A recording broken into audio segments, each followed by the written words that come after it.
در کابل مراسمی با تنتنه جشن روز استقلال افغانستان دایر شد.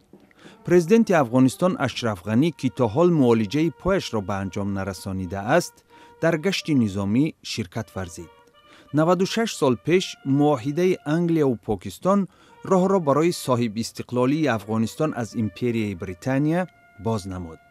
تجلیل امساله روز استقلال افغانستان را برخورد نظامی فرامرزی با پاکستان که باعث فوت 8 افسر افغان شده است خدشه‌دار کرد.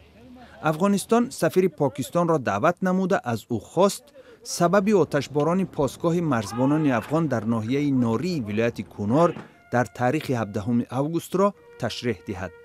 پلیس افغانستان میگوید آتشباران پاکستان بعد از آن آغاز یافت که پاکستانی ها جسد یک افسرشان را در قلمرو پاکستان پیدا نمودند.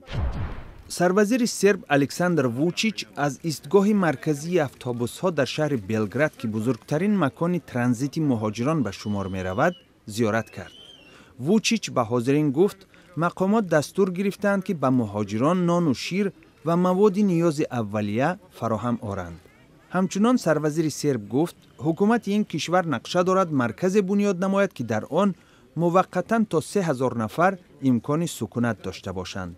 مقامات سرب میگویند هر روز تا 2000 مهاجر عازم کشورهای اتحادیه اروپا وارد سربیا می شوند. در دهه ولیکی سرچینسی ولایت پالتاوای اوکراین واقع در شرق شهر کیف، مردم اوکراین با غذا، رقص و موسیقی یک جشنواره سالانه را تجلیل نمودند.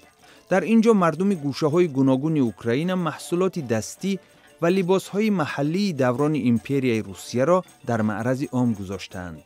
شعار جشنواره امساله اوکراین یک عائله است عنوان دارد. هدف از آن احیای وحدت در دوران نزاع داخلی این کشور است.